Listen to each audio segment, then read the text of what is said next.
Bueno, yo diría ya de empezar esta conferencia web, Hot Topic, tema caliente, y es un ciclo de conferencia que estamos realizando en el marco del proyecto europeo Horizon 2020. El proyecto europeo se llama EULAC Focus, estamos en el último año, este año es el año en que vamos a difundir los resultados. Y esta conferencia también es parte de esta difusión de los resultados. También estas conferencias web de temas calientes son temas que han tenido más impacto en los últimos meses. Por ejemplo, el año pasado organizamos una web conferencia sobre el acceso abierto, el conocimiento abierto en América Latina.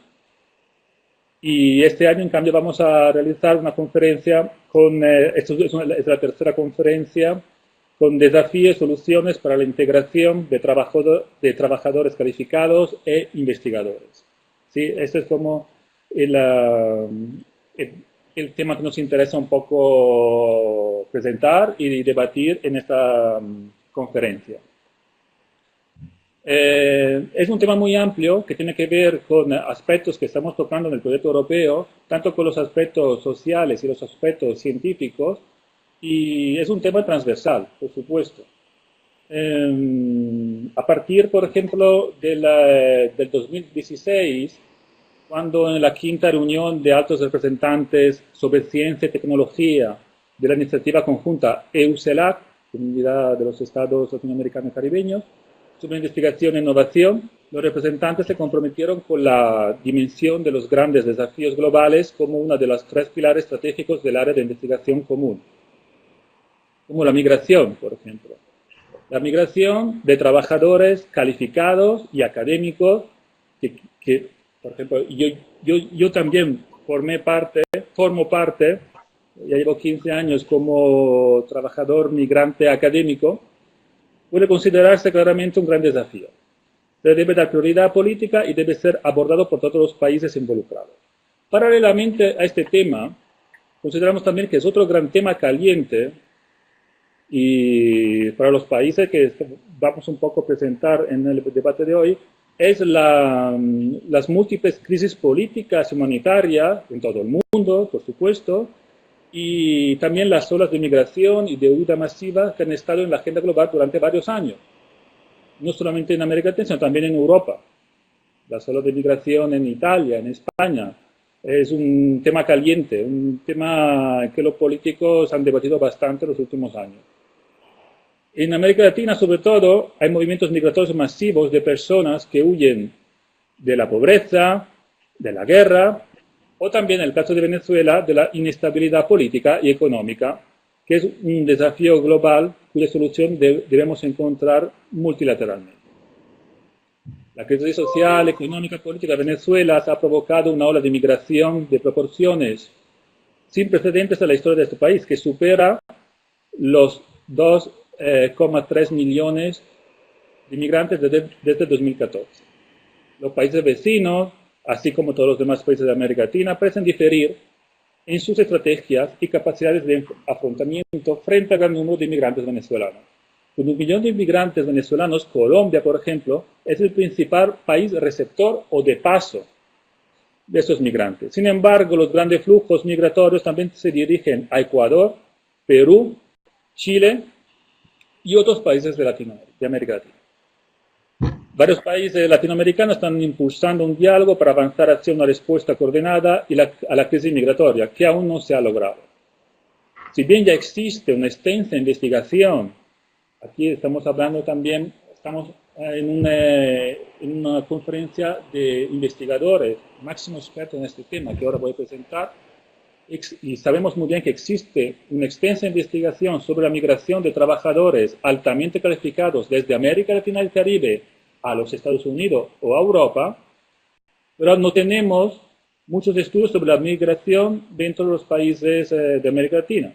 Todavía no se ha abordado. Y tampoco la migración de Europa, de Estados Unidos, hacia América Latina.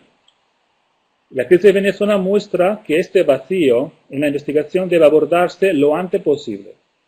Es un gran reto para todos nosotros. a fin de obtener una base científica para la coordinación de políticas regionales y los procesos de alineación, considerando especialmente los permisos de trabajo y el reconocimiento de los títulos académicos extranjeros, que son los problemas que todos los ministerios de ciencia y tecnología, CONICET, CONACYT, CENESID, se enfrentan cada día.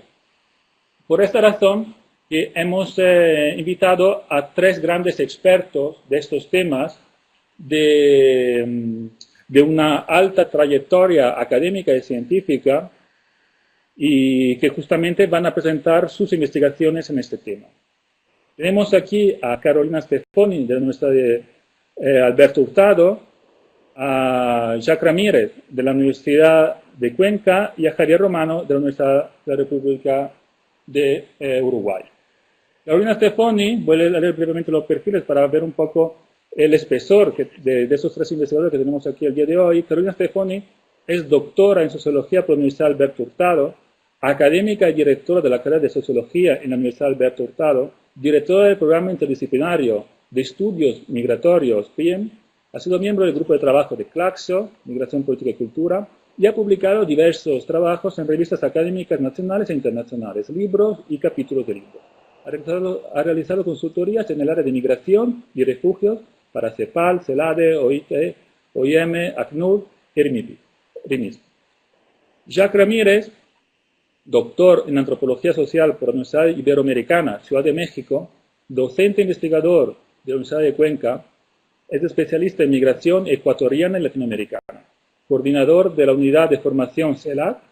Sus principales líneas de investigación son políticas migratorias, espacios sociales, transnacionales y deporte, cultura y sociedad. Ex subsecretario de Migración y asesor para asuntos migratorios en el Ministerio de Relaciones Exteriores y Movilidad Humana de Ecuador y UNASUR. El tercer invitado en esta conferencia es Javier Romano Silva, doctor en Psicología Social por la Universidad Autónoma de Barcelona, profesor y miembro del programa de estudios de las formaciones subjetivas del Instituto de Psicología Social de la Facultad de Psicología de la Universidad de la República de Uruguay. Investiga, enseña y participa en proyectos de intervención que focalizan en el análisis acerca de las condiciones de generación, intercambio y consumo de conocimiento referido a la construcción social de las emociones, espacio público, movilidades y actividades sociales contemporáneas. Lástima que no podemos hacer un aplauso a estos tres investigadores que tenemos aquí con esta gran trayectoria de investigación. Pero casi mejor ya pasar un poco a las investigaciones que tienen. Tenéis 15 minutos cada uno para presentar vuestro trabajo y vuestro planteamiento, y después tenemos una segunda fase, cuando acabáis de esas presentaciones, de debate, ¿sí? de generar con algunas preguntas disparadoras y que también el mismo público, los mismos participantes en esta conferencia online también pueden aportar sus preguntas y seguramente van a enriquecer este debate que vamos a generar a partir de este evento. Bueno, entonces le doy el paso directamente a la doctora Carolina Stefoni para que nos presenta migración venezolana en Chile. Gracias, Carolina. La presentación, voy a tratar de mantenerme en el tiempo y lo que, bueno, voy a presentar es parte de un estudio que hemos venido desarrollando con un equipo de trabajo y que ha sido publicado en un libro que sacó recientemente, que editó José Coetzlich en Perú, y en un trabajo que está también coordinando Migrare, Fernando Lozano en México, que están viendo, digamos, la migración venezolana en América Latina, ¿no? Voy a partir con la migración venezolana y voy a abordar desde aquí uno de los temas que tú señalabas al comienzo de la presentación, que tiene que ver con la migración calificada y las dificultades. Carolina, ¿puedes subir un poco el tono de la voz? Porque me comentan que está un poco... Gracias. Sí, ahí. ¿Ahí? Vale. Bien, no es novedad el incremento de la migración venezolana en América Latina que se ha venido experimentando en los 2 últimos años, principalmente un aceleramiento en la salida. Me voy a referir al caso de Chile, ya voy a mostrar unos gráficos, pero actualmente se contabilizan cerca de 300.000 personas que han llegado desde Venezuela al país. Las condiciones de salida de los venezolanos que llegan a Chile y que me parece son compartidas por los otros países, la verdad es que es multicausal completamente. Y también podemos identificar que hay hoy día, digamos, una mayor preponderancia de las razones más bien económicas. Que en un principio las razones de las personas que comenzaron a llegar antes del 2015 eran razones más de carácter político. Entre el 2015 y el 2017 mucha gente señalaba también en las entrevistas que el gatillante inmediato no era tanto la dimensión política, sino las experiencias de violencia. Pero lo que nos enfrentamos hoy en día es que una de las principales razones que señalan las personas que llegan a Chile es la aguda crisis económica y digamos, la bajada brusca en el estándar de vida que han tenido personas de sectores medios y sectores altos. Perdón, Bien, en términos de las condiciones de salida, también vemos algunos cambios, ¿no? En un principio, antes del 2015, la población que llegaba en general lo hacía con un nivel de recursos más importante, más significativo, la posibilidad de viajar en avión, de contar con recursos que les permitían insertarse en Chile y enfrentar el primer tiempo de adaptación al país. Pero hoy en día lo que vemos es que las personas salen cada vez con menos recursos y no tiene que ver necesariamente con que sean personas de menos recursos, sino que la inflación en el país y la aguda crisis económica hace que hoy día sea mucho más complejo migrar. Si es que antes se lograba salir vendiendo el auto, por ejemplo, hoy día eso se hace mucho más difícil y ya no es posible, ¿no? Entonces eso ha implicado, por supuesto, un desplazamiento que ya no es por avión, sino que es por tierra y con recorridos que son bastante largos, ingresos a través de Ecuador, Perú, qué sé yo, y Chile.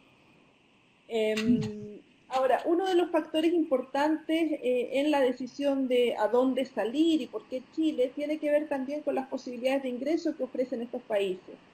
En el caso de Chile, la frontera todavía es relativamente abierta, pese a que, bueno, ya lo voy a explicar un poco más, pero el gobierno de Chile en el último momento, el año pasado, puso una visa específica para los venezolanos, pero la gente sigue entrando como turista y en el país trata, entonces, una vez dentro del país, de cambiar este estatus migratorio de turista a residente definitivo. Esto, por lo tanto, de alguna manera genera no un incentivo, pero no es tan complejo llegar al país. Ahora, cuando vemos en fondo cuáles son las condiciones legales y políticas en este ingreso, hay que distinguir, por una parte, el tipo de legislación que hay en el país. En América Latina vemos que se ha avanzado muchísimo con diversas legislaciones que han reconocido el derecho a migrar, como fue el caso de la legislación en Argentina y que después fue secundada por varios otros países, aunque con implementaciones dispares, ¿no? Pero también coexisten en la región legislaciones basadas en la doctrina de seguridad nacional, que es el caso de Chile, y que es una ley que todavía no se logra cambiar, que está de nuevo en discusión en el Congreso y que todo indica, por lo menos porque es el proyecto de ley que ingresó Sebastián Piñera, el actual presidente, que es una legislación mucho más restrictiva de lo que existía en esta legislación que fue concebida en dictadura. Y a esto se acompañan estas medidas específicas para el caso venezolano que me voy a detener un poco más adelante. Entonces, hay en la región, y está bueno, la tesis de Acosta, de Diego Acosta y de Pablo Seriano, unos avances en materia legislativa, pero a la vez estamos observando algunos retrocesos a través de medidas administrativas, en algunos casos como Argentina, Brasil y Chile. Eso no sabemos o está por verse si es que son retrocesos que vienen para quedarse o son retrocesos coyunturales asociados a los gobiernos más de derecha. Me parece que ahí hay un campo todavía por explorar para ver cómo va a ir decantando este escenario, al menos en el Cono Sur. Otro elemento importante a considerar es el derecho a asilo y el reconocimiento de refugio. Para el caso de Chile, pese a que Chile ¿se escucha bien? ¿Cómo se está acoplando? Pese a que Chile firmó la Declaración de Cartagena, eh, la verdad es que esta comprensión más amplia de la situación de refugio que opera en América Latina, la verdad es que se aplica muy poco, con excepción de México para el caso de venezolanos, pero yo me atrevería a pensar que en los otros países, y acá Jax o Javier pueden confirmarlo, la verdad es que el reconocimiento de refugio es una categoría que hoy día está en crisis. ¿Cuáles son las medidas específicas que implementó el gobierno de Chile para la migración venezolana en un esfuerzo por dar respuesta a una situación, en el fondo, que desbordó un poco las condiciones legislativas y administrativas con que contaba el país? Fue la creación de esta visa de responsabilidad democrática. No es el único caso, en Perú, en Brasil, en Argentina se han pensado medidas similares.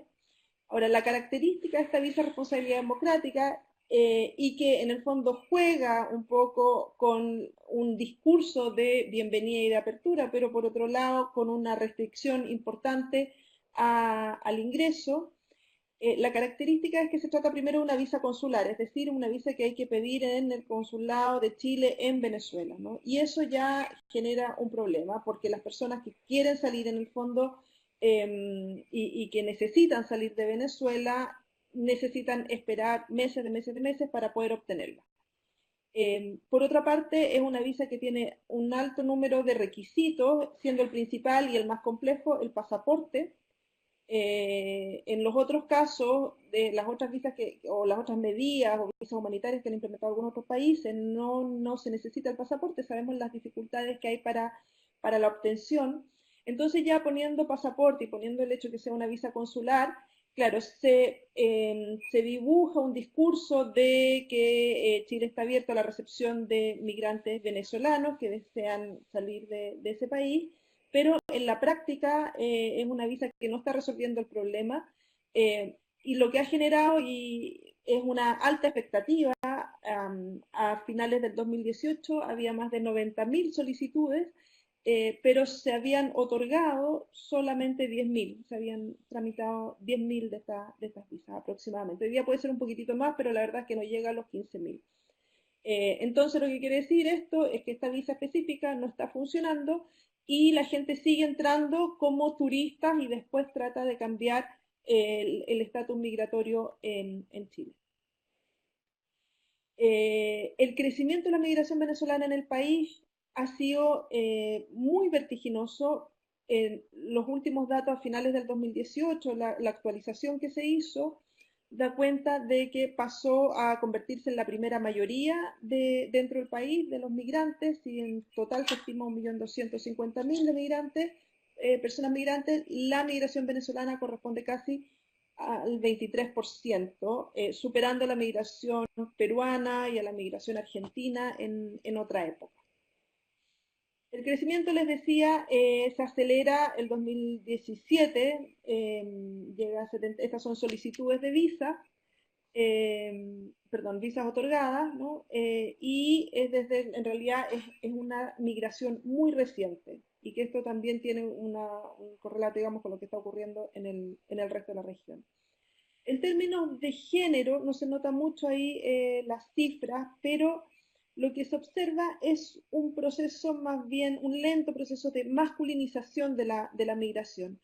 Si es que en el censo anterior había, en el censo del 2000, perdón, en el 2017 se hizo un censo abreviado y ahí en abril y se contabilizó que el 52%, perdón, el 50% estaba muy, muy justo, ¿no?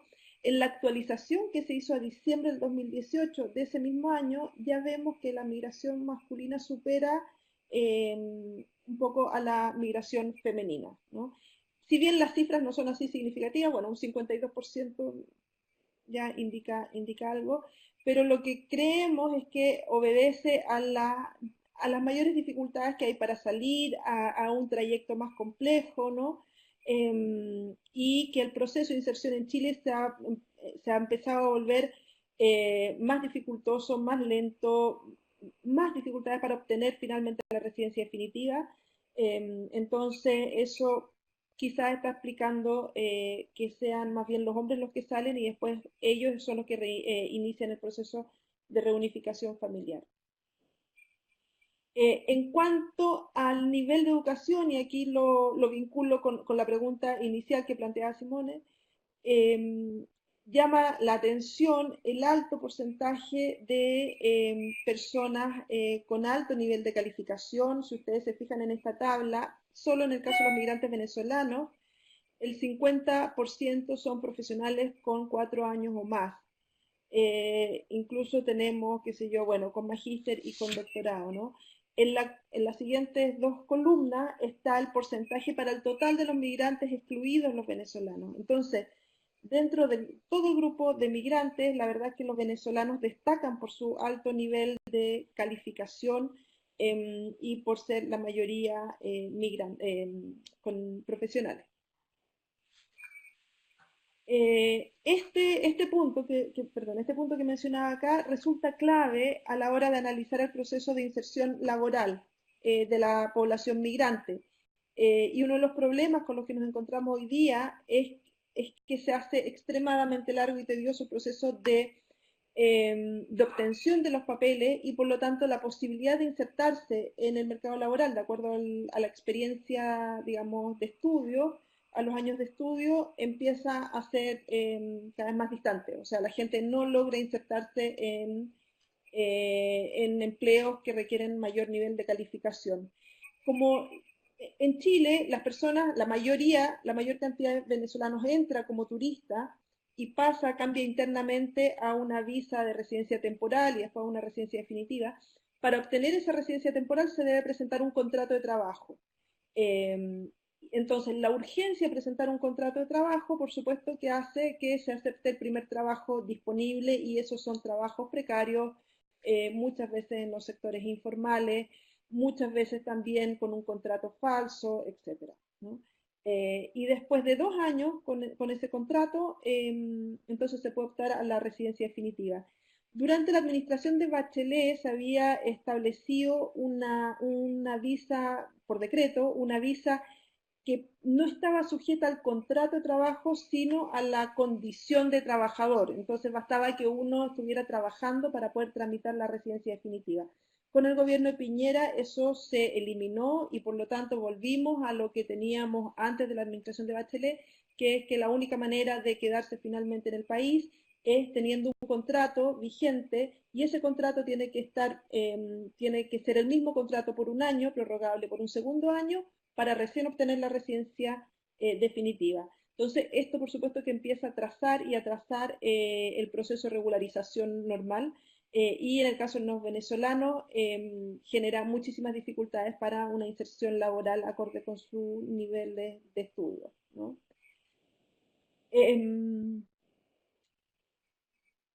Bueno, esto ya más o menos me lo había señalado. Un elemento también que es interesante y complejo es la situación de refugio. Decía que no se está aplicando el, el reconocimiento amplio de refugio que entrega, ¿no es cierto?, Cartagena. Y lo que ha ocurrido más bien es la implementación de esta entrevista en un nombre específico, pero es una entrevista en la cual no quedan registros por escrito y la hacen los funcionarios del Departamento de Extranjería, de preadmisibilidad se llama, y genera un desincentivo muy grande para que las personas soliciten refugio. El resultado es que durante la administración de Piñera la verdad es que han sido cercanas a cero las solicitudes de refugio de parte de los venezolanos, ¿no? Solo se han empezado a tramitar algunas de las solicitudes que estaban ingresadas desde la administración de Bachelet. Entonces, hay ahí un doble discurso muy grande. Por una parte se abre esta visa de responsabilidad democrática, pero por otra, cuando las personas entran por tierra, no se les otorga, digamos, ni se les acepta, ni se les permite que soliciten refugio. Otra de las características que vemos es que se trata de una población muy joven, incluso nos hemos encontrado en las entrevistas mucha gente que todavía no termina los estudios universitarios, y esto, bueno, da cuenta de una descapitalización gigantesca en Venezuela, que sin duda va a tener una consecuencia en el corto y mediano plazo, ¿no? Que nos llama mucho la atención. De todos los grupos migrantes es la que tiene la estructura, digamos, más joven en términos de edades, ¿no? La inserción laboral, ya decía, se empieza a ser muy difícil. A esto hay que agregarle también que el crecimiento de la población migrante en los últimos años ha sobrepasado todas las condiciones materiales que tenía el Departamento de Extranjería para administrar todo el sistema de visas. Entonces, lo que genera una demora en la obtención de los papeles enorme. O sea, pueden ser, las citas las están dando para 4 meses, 5 meses más, y de ahí de la cita a que te den los papeles, que te reciban los papeles, que te den los papeles, la verdad es que pueden pasar fácil 1 año, 2 años. Y entonces, esa demora hace que las personas terminen en una situación de irregularidad, pero que tiene que ver con la gestión, con la mala gestión que hoy día está implementando el Departamento de Extranjería.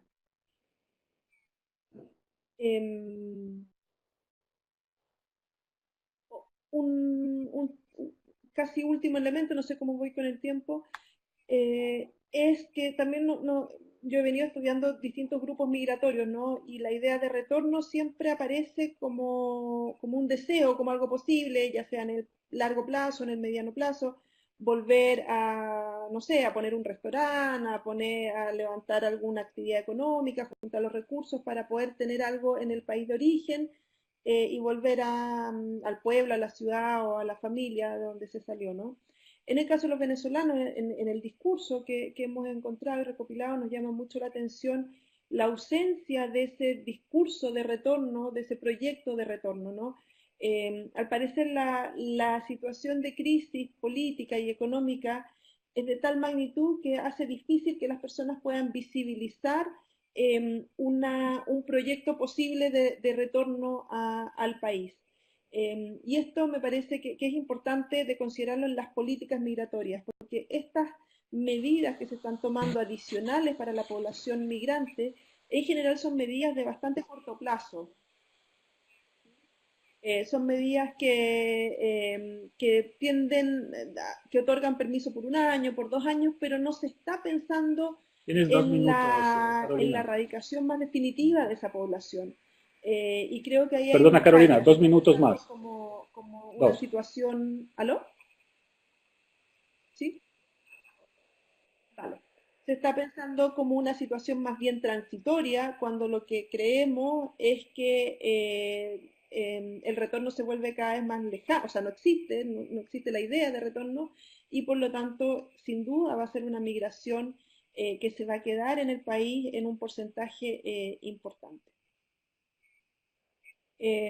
Eso lo voy a dejar ahí porque me interesa también escuchar a los colegas y ver qué elementos similares o distintos podemos encontrar. Excelente, muchísimas gracias, Carolina. Seguramente hay muchas preguntas, muchos comentarios, y esto lo vamos a recoger todos para en la segunda parte de este debate, cuando hay el debate, ¿sí? También quiero... a los que nos están escuchando, quiero decirles, si tienen como ya preguntas, quieren ya formular preguntas, entonces que aprovechen el chat, yo voy recogiendo las preguntas y al final, en la segunda parte, voy a hacer estas preguntas a los 3 investigadores. ¿Sí? Muy bien, perfecto. Entonces, vamos con la segunda intervención de esta conferencia web. doctor Jacques Ramírez, de la Universidad de Cuenca, Ecuador. Adelante.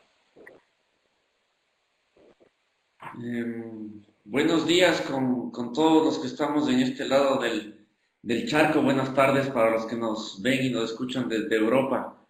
En primer lugar, quisiera saludar y agradecer a los organizadores de esta charla por la oportunidad de compartir los resultados de una investigación, sobre todo a mi querido colega Simone, por organizar este evento. Lo que les voy a comentar es los resultados de un estudio sobre migración venezolana en los países de la costa del Pacífico, pero este estudio es sobre el caso ecuatoriano.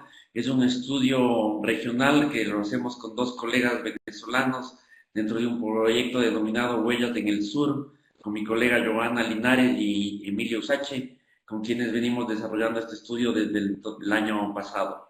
Lo que yo quiero presentarles brevemente en estos 15-20 minutos es, en primer lugar, el cambio del perfil, el cambio de Venezuela como país de inmigración e emigración. Brevemente, señalar el posicionamiento geopolítico que ha habido en la región en torno a esta migración. Me detendré en el tercer punto con más fuerza, que es el perfil migratorio y las políticas del Estado ecuatoriano, que hubo un cambio a partir del incremento de la migración venezolana, y finalmente un tema de inserción laboral y xenofobia para tratar de concluir en el tiempo que se nos ha dado. ¿Me están escuchando bien? ¿Sí ven la presentación? Presentación vale. Y audio. Nosotros tenemos como principal planteamiento que tanto la emigración como la inmigración en Venezuela a lo largo de su historia está vinculado a su principal producto, como es el petróleo, ¿no? Sabemos que la economía de Venezuela es prácticamente dependiente del precio del petróleo en el mercado internacional, y este oro negro ha influido para las dinámicas migratorias desde el siglo XX hasta la actualidad.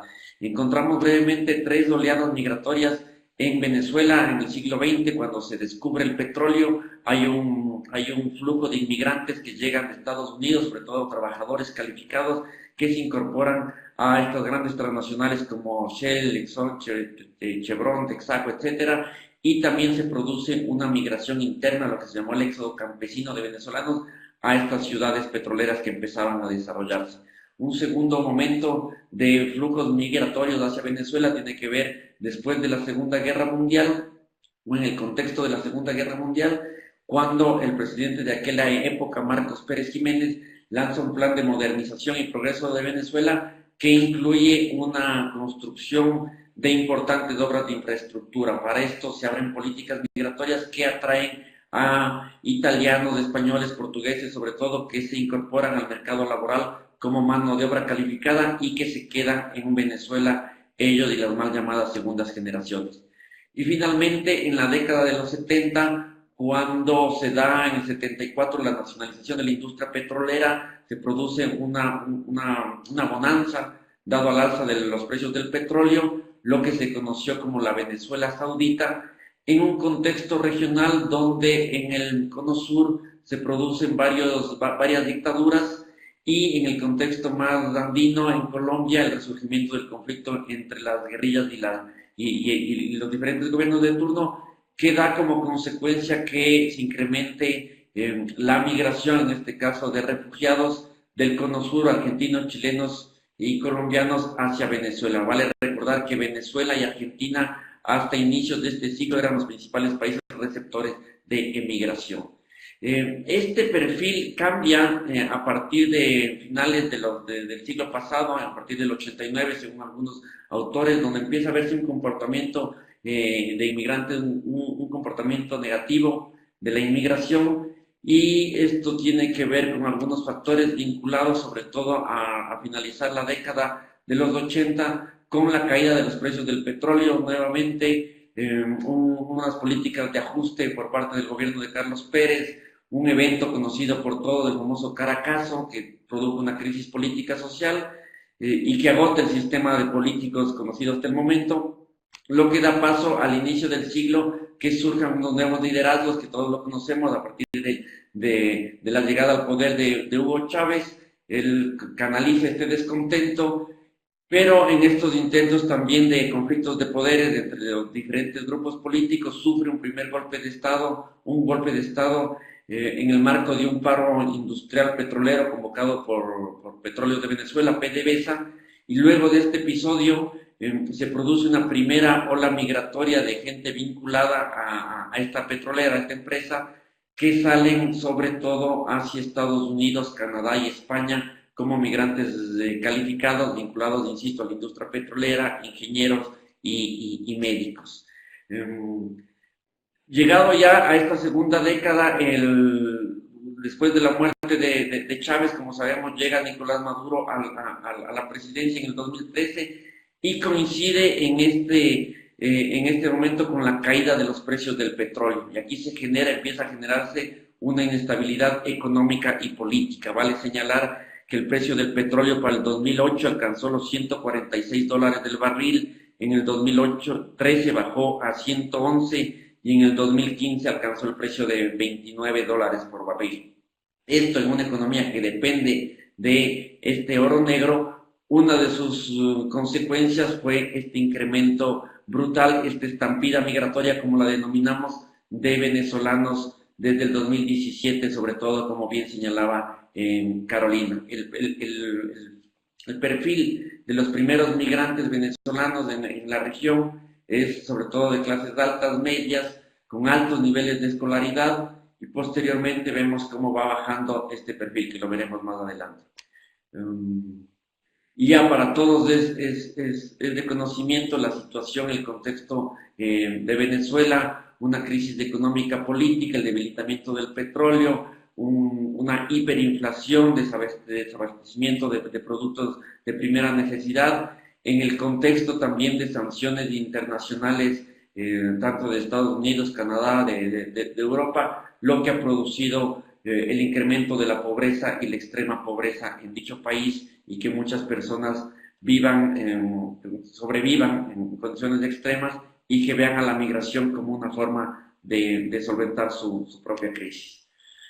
Este flujo migratorio venezolano que vemos en el 2000 con fuerza desde el año 2017 alteró el paisaje migratorio de la región. Este mapa que ustedes tienen era básicamente de cómo se movían los flujos migratorios por la región antes de que salgan los venezolanos en estampida, y vemos que esto cambió considerablemente. Países como Colombia, que prácticamente tenía menos del 1% de inmigración, son ahora receptores de migración venezolana. Países como Ecuador, que también no tenía una tradición de altos porcentajes de inmigración, también empieza a recibir. Igual Perú, Chile, Argentina, Brasil, se convierten en países de tránsito y de recepción de migración venezolana. Las características de la migración actual venezolana en la región es una migración con altos niveles de escolaridad, como ya le decíamos, sobre todo se compara con otros grupos de migrantes que han llegado en la región. Quizá solo comparten estos altos niveles de escolaridad con los migrantes cubanos que también llegaron hace unos años a varios países de la región. Es una población económicamente activa. Cambia este perfil que también señaló mi colega, ya no viajan por avión, sino empiezan a movilizarse por tierra. Hemos visto imágenes de ellos caminando varios kilómetros para dirigirse a sus países de destino. Hay diferentes clases sociales, si bien se arrancó con migrantes de clases altas y medias, hoy vemos cada vez más clases medias bajas, y se puede considerar una migración mixta, ¿no? Tanto migrantes económicas como también migrantes necesitados de protección internacional. Brevemente quiero comentar los posicionamientos geopolíticos en torno a esta migración. Por un lado encontramos el enfoque por los que defienden la tesis de una crisis humanitaria. Este enfoque es liderado por Estados Unidos, Colombia y la OEA, en una posición política también de desconocimiento y de rechazo a las medidas tomadas por Maduro, de reconocimiento al autoproclamado presidente Juan Guaidó, incluso de posicionar las tesis de un eventual intervencionismo militar. Un segundo grupo de países y actores liderados por el Grupo de Lima, Ecuador, organismos internacionales como ACNUR y OIM, que plantean la tesis de una emergencia regional donde se necesita cooperación técnica y financiera para hacer abasto a este éxodo de venezolanos que están llegando a la región. Y finalmente, un tercer grupo encabezado por el Estado venezolano que pasó de la negación, de no entender y de no ver la migración venezolana a políticas de retorno, ¿no? Un desconocimiento de una crisis migratoria a ciertas políticas de retorno. El Estado venezolano plantea un plan, el plan Vuelve a la Patria, que hasta diciembre del 2018 había retornado a casi 13.000 personas, la mayoría de Brasil y Ecuador, sobre todo por los altos niveles de xenofobia y rechazo en estos dos países que comentaré brevemente si me da tiempo. En este contexto macro, como les digo, Ecuador se convierte también en un país de tránsito y destino de esta migración venezolana y vemos claramente un cambio de perfil. En Ecuador hasta el 2015, Venezuela no aparecía como un país de destino migratorio, estaba en el séptimo puesto. Los venezolanos no eran considerados como un grupo de inmigración importante en el Ecuador, y esto cambia a partir del 2016. Si ustedes se fijan en la gráfica, en la línea azul, empiezan a separarse las entradas y salidas y se disparan en el 2007 y crecen exponencialmente en el 2018, ¿no? Mucha de esta población ve a Ecuador como tránsito para dirigirse a Perú, a Chile, pero otras personas se quedan en nuestro país. Todo este incremento de llegada masiva de venezolanos produce un cambio en la política migratoria del Ecuador. Si bien, como también señalaba Carolina, varios países empiezan a reforzar su política migratoria con un enfoque de libre movilidad y derechos migratorios, se da un cambio hacia el tradicional enfoque de control y seguridad migratoria. El Estado ecuatoriano incrementa varios decretos a partir de agosto del 2018, en el cual se empieza a pedir ciertos requisitos para que no puedan ingresar con facilidad los migrantes venezolanos. Sobre todo se elimina la posibilidad de que entren con DNI, con cédula y solo con pasaporte. Después tuvieron que recular esta medida, y últimamente a partir de enero del 2019 empiezan a pedir pasado judicial para entrar al país, violando la ley de movilidad humana vigente y violando los convenios internacionales en el marco de la CAN y Mercosur. Entonces aquí vemos que la población venezolana que estaría en el Ecuador son aproximadamente 250.000 venezolanos que se quedaron en el país. Como les decía, la mayoría que llegan al Ecuador lo hacen solo como país de tránsito. Solo el 17% de las personas que entraron al Ecuador se quedaron, que representa estos 250.000 personas, y del total de la población que vive en el Ecuador representa apenas del 1.43%.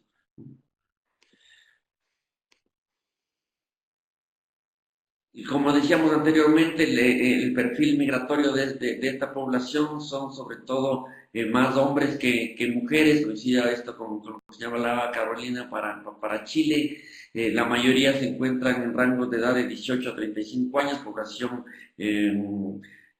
económicamente activa con altos niveles de escolaridad. Y las políticas, digamos, Ecuador y varios países han tenido políticas de facilidades de acceso a nuestros países, pero dificultades para residir, ¿no? En el caso ecuatoriano tuvieron facilidades desde el 2013, cuando se firma un convenio entre el gobierno de Ecuador y el gobierno de Venezuela, conocido como la Visa Convenio, que es la primera fila que ustedes ven en la pantalla, que fue el mecanismo por el cual muchos venezolanos hasta el 2016 logran obtener un permiso de residencia en el país. Esto cambia a partir del 2017, cuando se aprueba la nueva ley de movilidad humana, en el contexto de una amplia discusión regional que se asentó en Quito, de pensar este concepto y esta propuesta de ciudadanía suramericana, y no me detengo en ese tema, solo dejo planteado como una propuesta que la llevó UNASUR, de ahí que quedó en la jerga de la política migratoria como la visa UNASUR,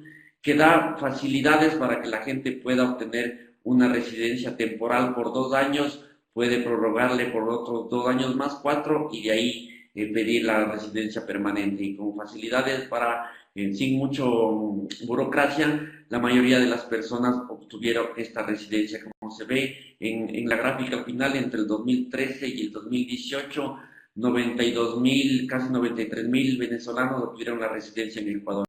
Esto no es menor si se compara con lo que señalaba Carolina en su presentación, que esta visa de responsabilidad democrática apenas regularizó a 10.000, 15.000 venezolanos en este país. De una población de alrededor de 290.000, hablamos de apenas un 3,4, 3,5% de venezolanos que se regularizaron en dicho país, a diferencia del caso ecuatoriano que estoy contando.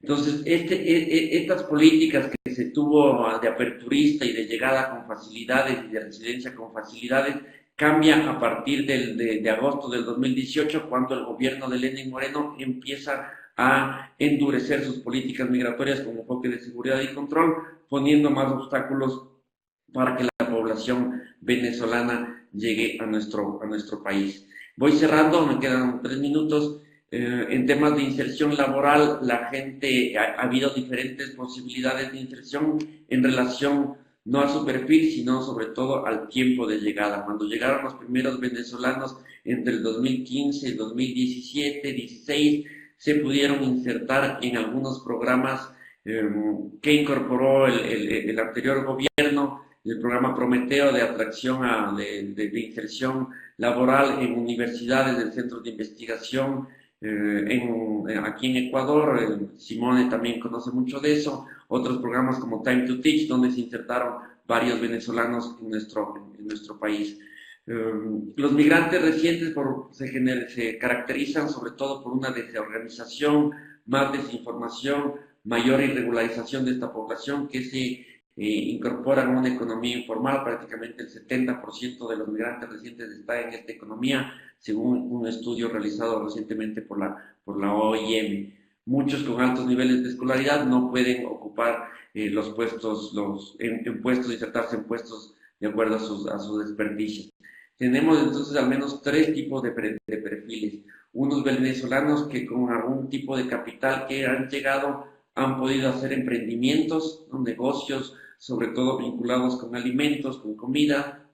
Un segundo nivel de venezolanos que se han incorporado al sector informal, vendedores informales, y un tercero, los llamados charleros. Esta gente que se sube a buses o que están en las esquinas de las calles pidiendo ayuda, visibilizando su condición de venezolanos y pidiendo ayuda para solventar su situación económica. En promedio, los venezolanos en Ecuador estarían ganando unos $10 por día.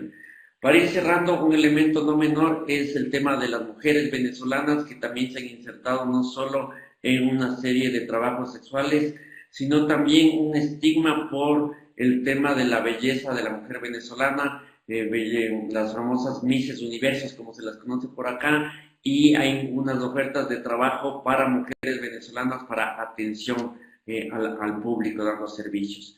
En términos de generales, lo que ha producido la migración venezolana en el Ecuador es altos niveles de xenofobia, discriminación y estigma.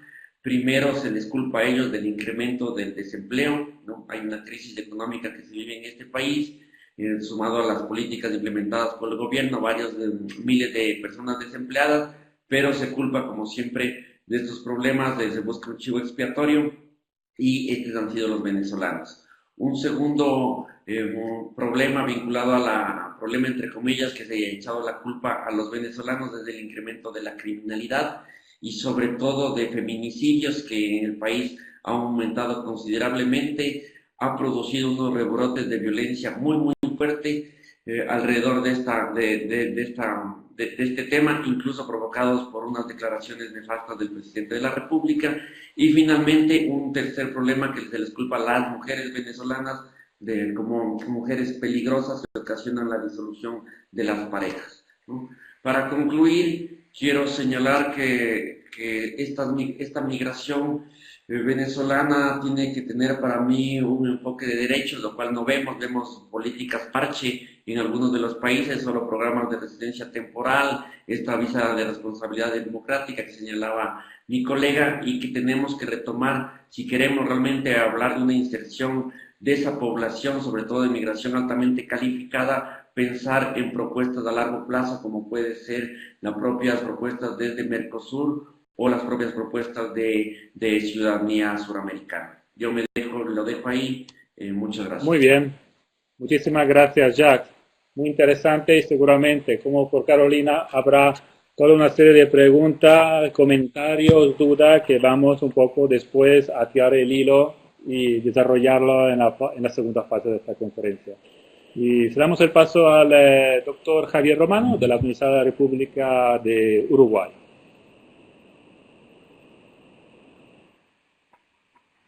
Sí, buenas tardes, buenos días a todas y a todos.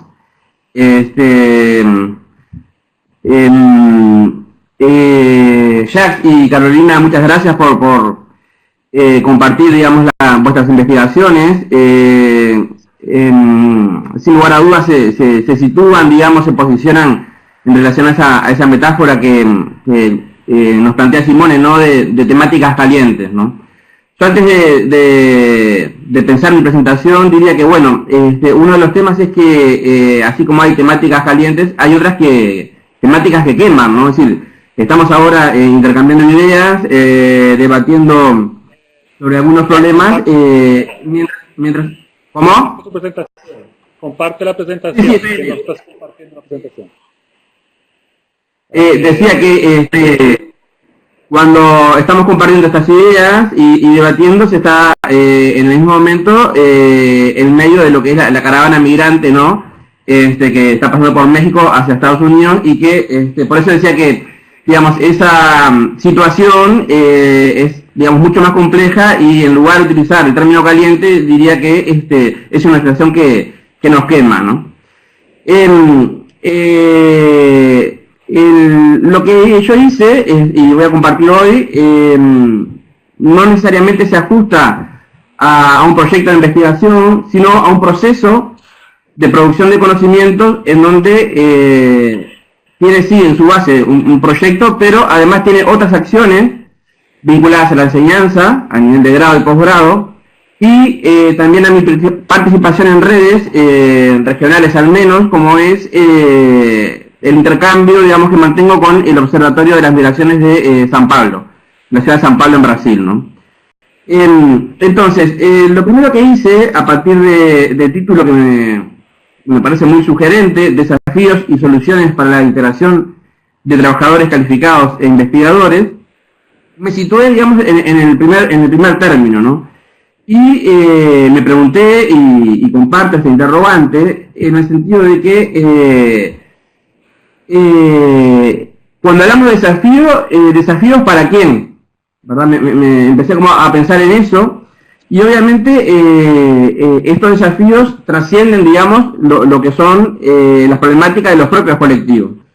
Yo creo que debemos trabajar en situar estas problemáticas, no solo acotadas, por ejemplo, a la problemática venezolana, como una crisis, digamos, política, o una problemática vinculada a desastres naturales, como puede ser el terremoto en Haití el año 2008, sino en contextualizarlas en algunos de los procesos que viven nuestras sociedades, ¿no? Yo ahí puse algunos elementos que me parecen significativos, que seguramente quienes están asistiendo a la web conferencia de hoy los tengan presentes, pero me parece como importante, necesario, hacer algún comentario al respecto, ¿no?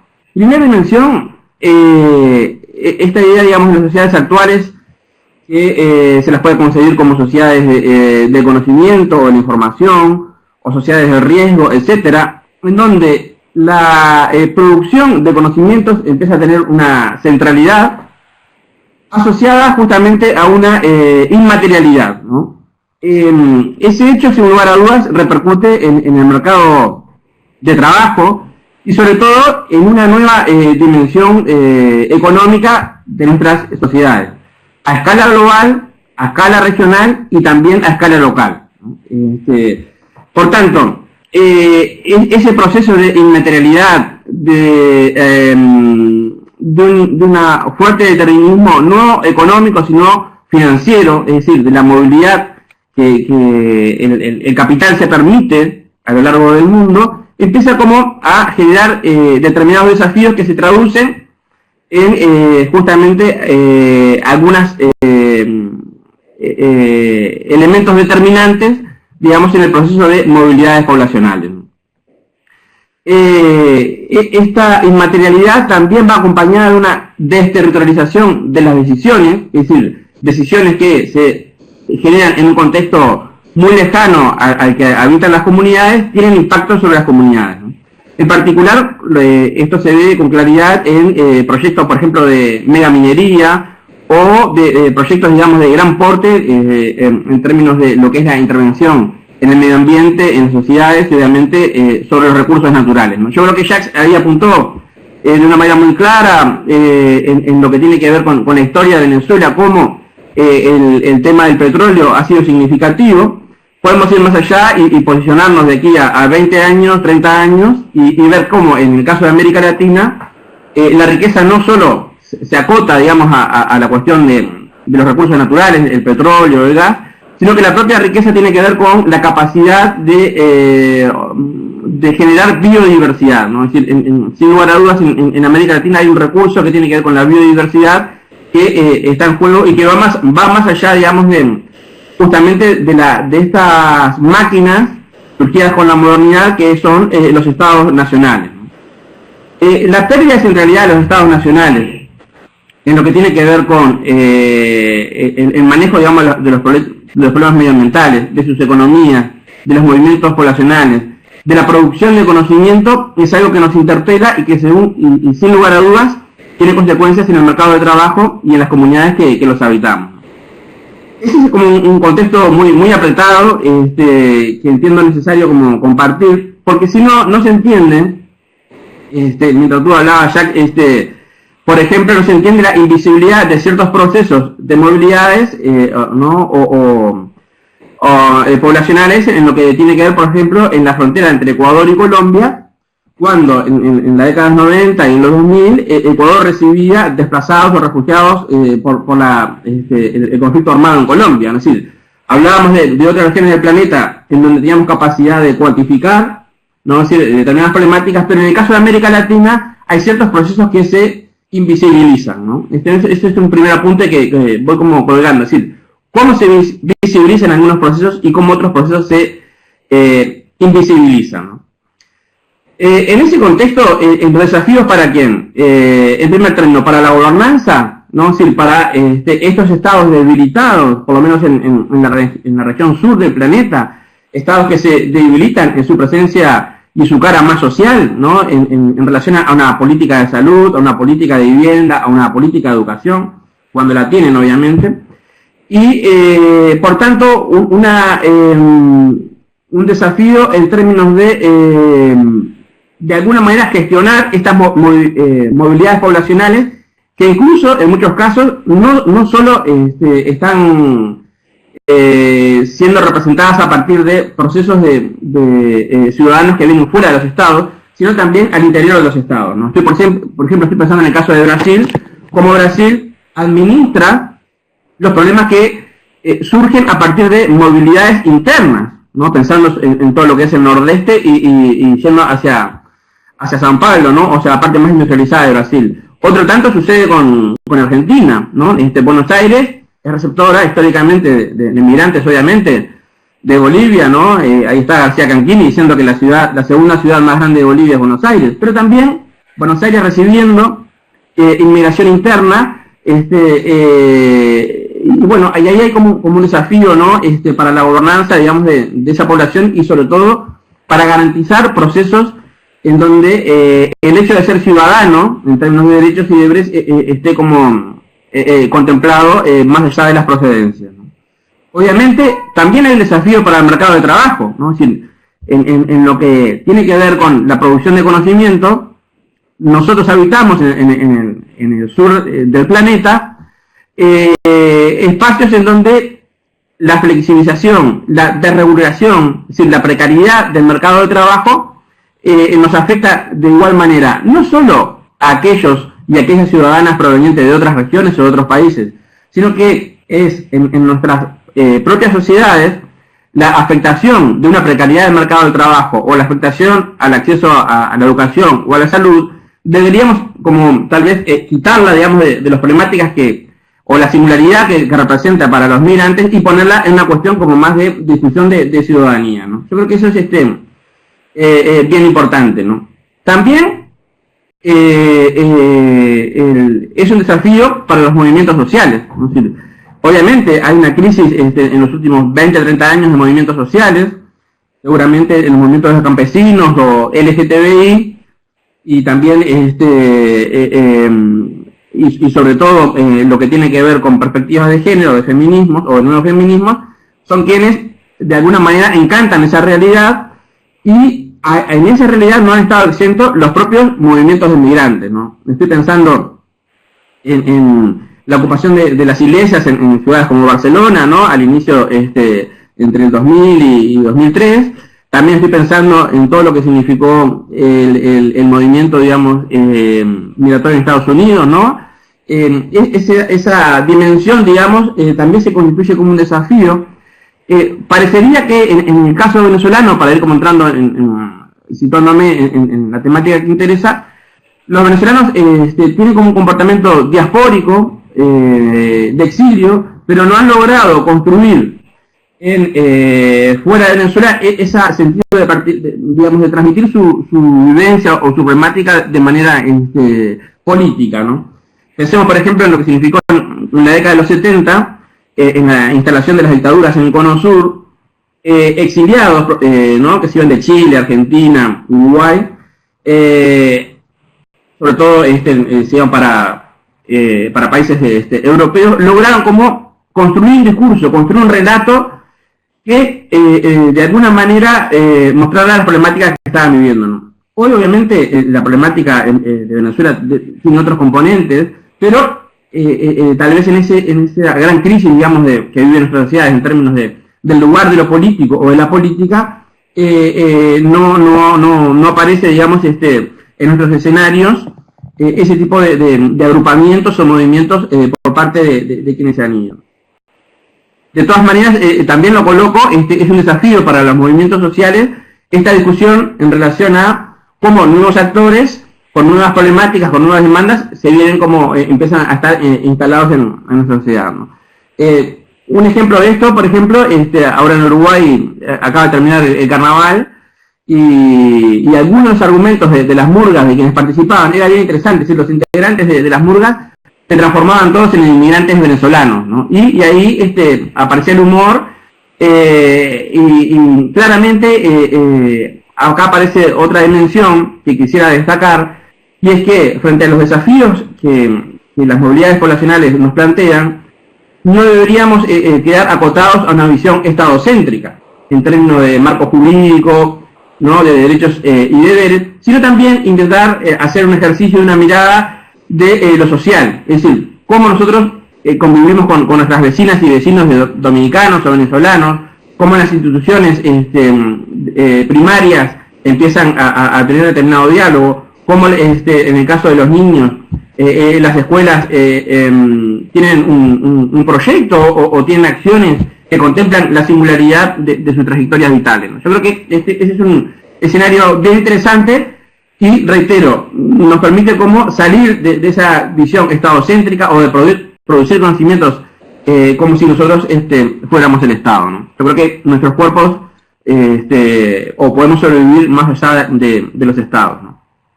En ese sentido, también las movilidades constituyen un desafío para las instituciones de formación y investigación, ¿no? Está claro que las trayectorias de retorno de investigadores se constituyen como un problema. Sabido es que en la primera interpretación de ese fenómeno se asocia mucho a lo que son los planteos de la fuga de cerebro, ¿no? Es decir, bueno, ¿cómo en un orden de países centrales hegemónicos de productores de conocimientos captan cerebros? Obviamente esa ecuación o ese modelo se reproduce también a escala regional, ¿no? Tenemos en el caso, por ejemplo, nuestro de Brasil, cómo logra captar científicos, intelectuales, etcétera. Ahí hay como una dimensión interesante que tiene que ver cómo las instituciones interpretan las movilidades, no ya de dirección única o que marcan un punto de partida y un punto de llegada, sino que empiezan a pensar en circularidades, ¿no? Seguramente creo que todos los que estamos hoy como contertulios, y seguramente también algunas compañeras, compañeros que están asistiendo a esta webconferencia, se han formado fuera de sus países y han regresado o no. Lo que importa es establecer las nuevas itinerancias, digamos, de nuestras movilidades, ¿no? Claramente esto también es un desafío para nuestros países, en el sentido de cómo lograr, digamos, la mejor ecuación para que no perder la calificación de nuestras sociedades, ¿no?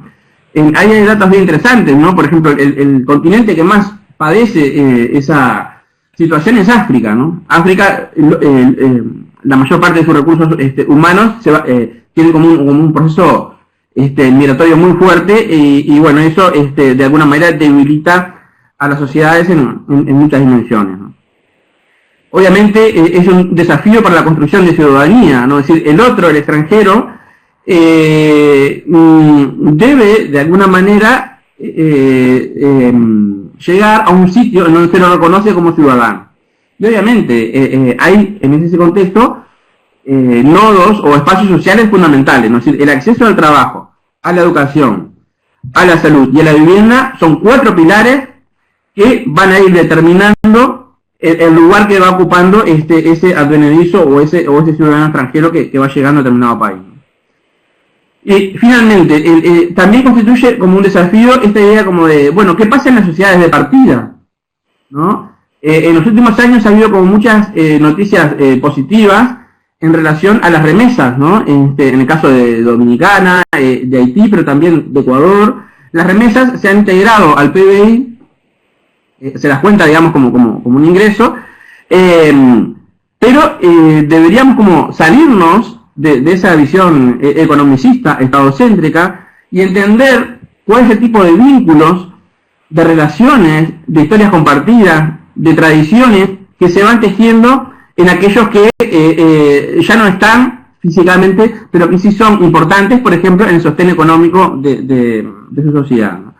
En el caso de Uruguay, por ejemplo, con toda la precariedad que puede haber acá, en el caso de poblaciones como trabajadores o ciudadanos venezolanos que están trabajando acá, o también cubanos, hay como un desfasaje bien importante en lo que tiene que ver con el valor del dinero, ¿no?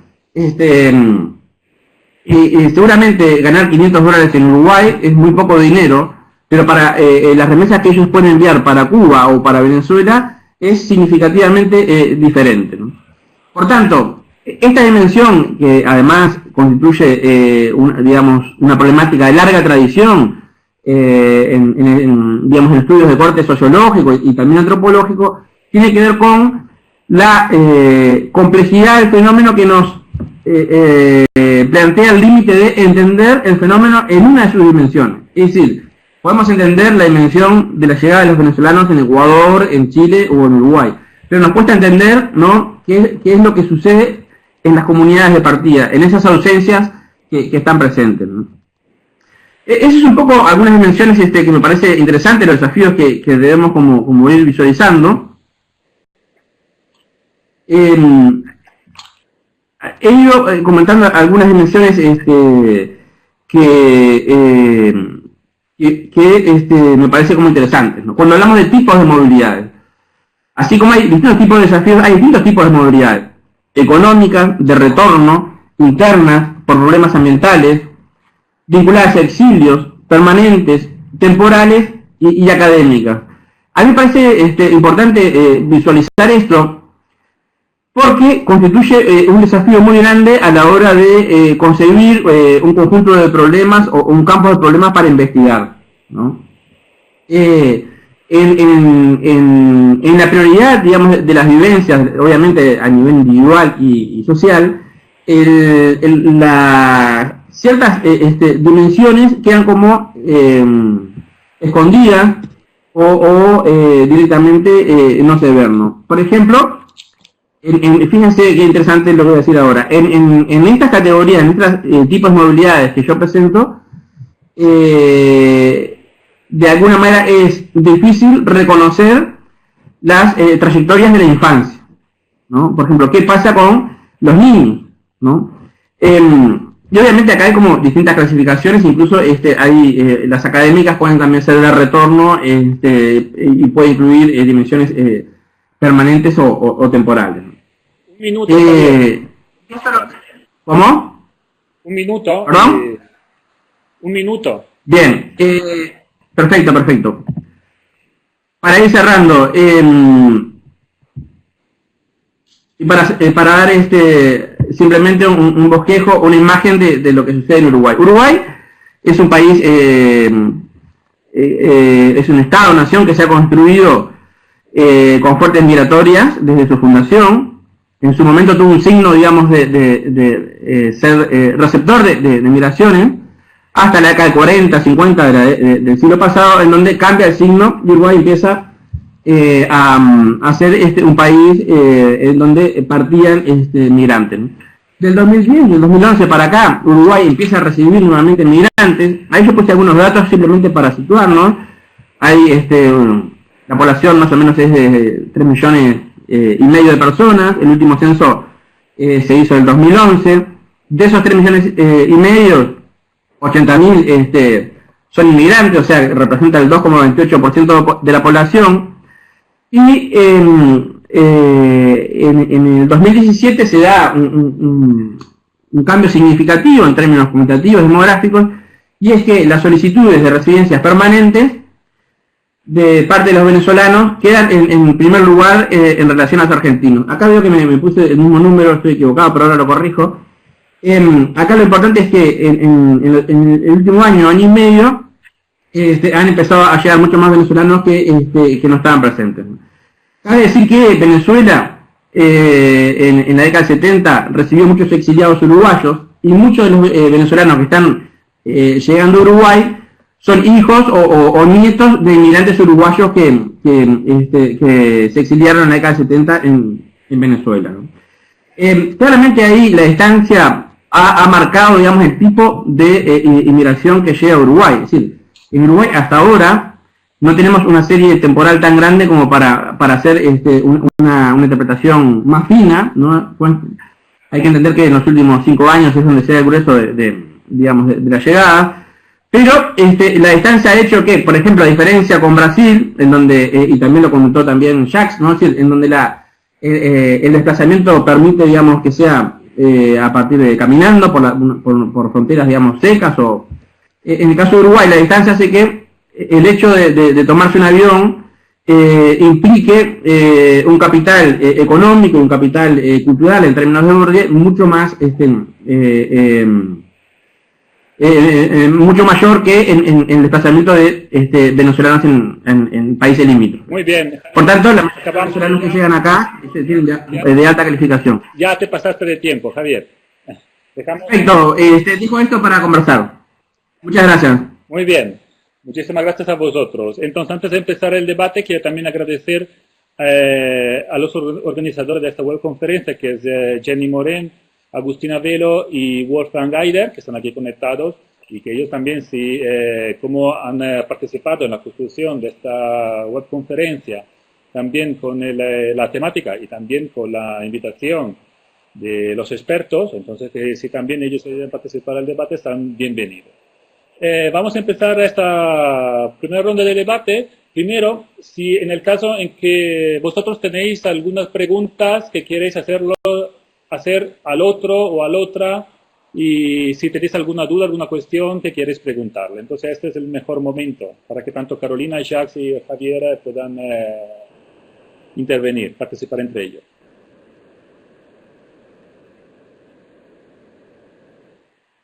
Yo tengo una pregunta para Carolina.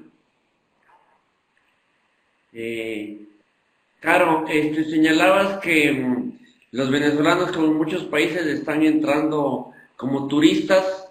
O sea, hay la visa de responsabilidad democrática, que es consular, pero también entran a Chile como turistas y pueden hacer el paso a otro tipo de residencia temporal o permanente. No sé si nos puedes contar el proceso cuando son turistas para otra visa y si hay datos de eso. La ley de 1975.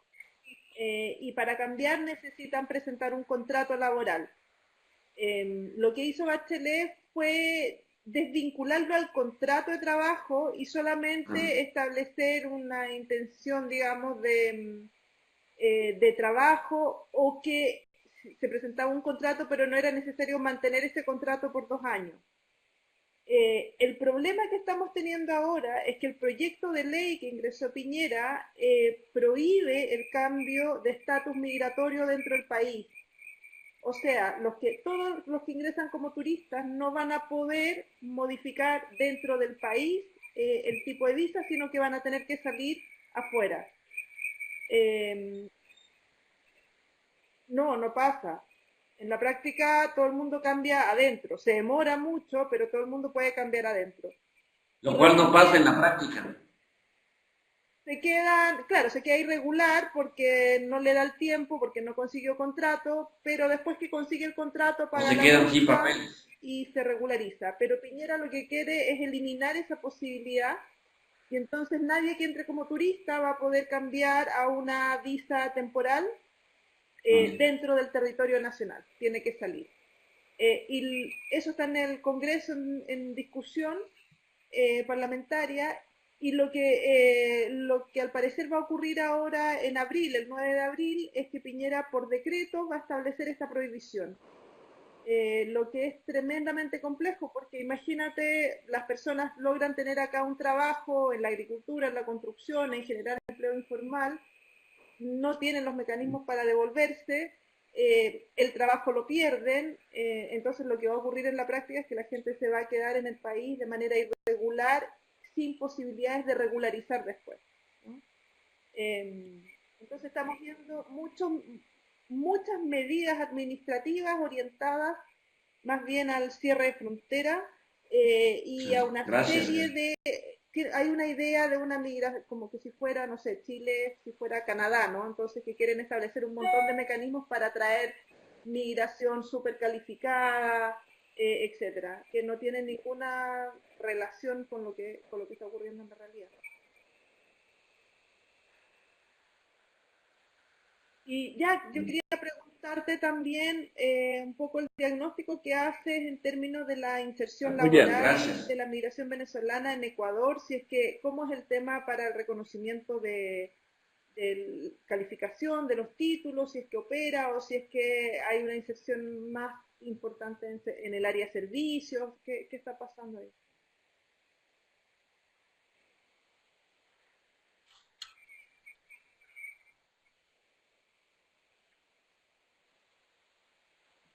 Vale, gracias.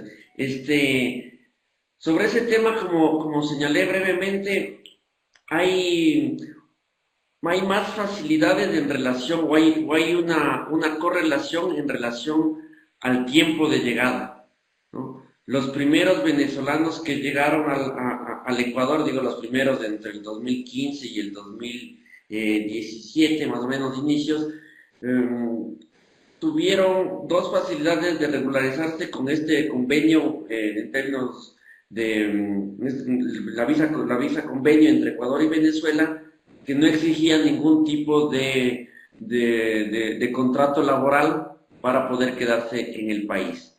Aquellas personas con título universitario, la Secretaría Nacional de Ciencia y Tecnología, CENESID, creó un sistema de registro automático de títulos para todos los ecuatorianos y extranjeros que han estudiado en el exterior, que es un listado largo de universidades que se va actualizando cada cierto tiempo para hacer 2 tipos de mecanismos. Un registro automático, es decir, si tú estudiaste en una universidad de prestigio, categoría A, automáticamente se te reconoce el título, y si es que tú estudiaste en una universidad que no está en ese listado, tienes que hacer una solicitud para que se examine tu caso y se logre reconocer tu título.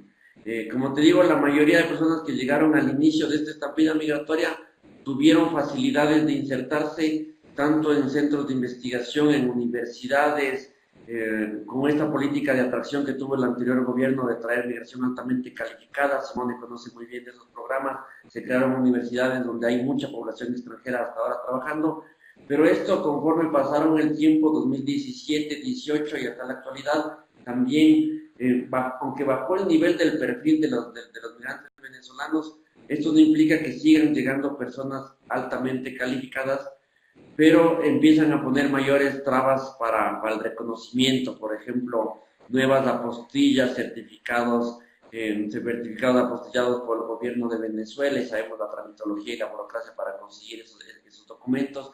Entonces, estas personas que tienen título de tercer nivel o más, se están insertando hoy en el mercado informal, igual que Chile, o en el mejor escenario, poniendo emprendimientos pequeños aquí en las principales ciudades, Quito, Guayaquil, Manta, donde se encuentran. Pero el mayor grueso de los últimos migrantes que han entrado con o sin títulos, con o sin niveles de educación, es la precarización. Hemos visto en los últimos meses, desde agosto hasta marzo, un perfil del migrante que prácticamente viene caminando y que encuentras en muchas de las esquinas del Ecuador, que están mendigando para poder sobrevivir en el país. Ha habido como una transición de estos perfiles migratorios según la llegada.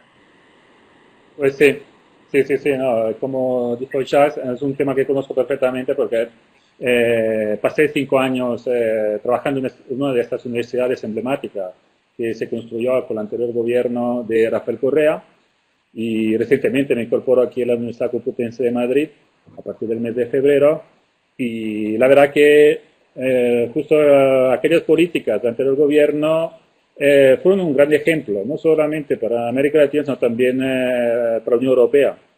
Sí, para la Unión Europea, porque esta atracción de talento, esta intención de construir centros de investigación en una zona, la región andina, donde es una región que no hubo mucha investigación, no hubo mucha atracción de talento en estas décadas. Entonces se dio el esfuerzo y sí que se lograron grandes cosas. Lastimosamente no hay una continuidad que debería haber con aquel empuje que empezó el anterior gobierno de Ecuador. Me gusta también quizás preguntar algo a Javier, muy brevemente, pero ya nos conocemos.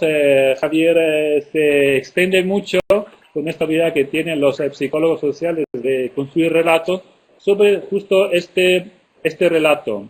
¿Sí? La falta de relato, la falta quizás de procesos subjetivadores. Aprovechamos un poco de tu experiencia de una psicología social, de la migración venezolana. Es muy difícil dejar tu país, es muy difícil integrarse en otro país, pero claro, quizás diferente de otros tipos de migrantes, los procesos subjetivadores son diferentes, ¿o no? Sí, gracias, Simone. Sí, efectivamente, digamos, la capacidad de decir o transmitir qué es lo que me pasa, qué es lo que quiero hacer, hacia dónde quiero ir, cómo construyo mi idea de futuro, es una de las dimensiones que, por ejemplo, se trabaja mucho en inmigrantes que llegan a la ciudad de San Pablo, en este observatorio de las migraciones, y tiene que ver con una categoría que se ha utilizado en psicología social, que es la resiliencia, ¿no? Esa actitud resiliente es la que permite, digamos, reconstruir una nueva vivencia o reconstruir una idea de futuro.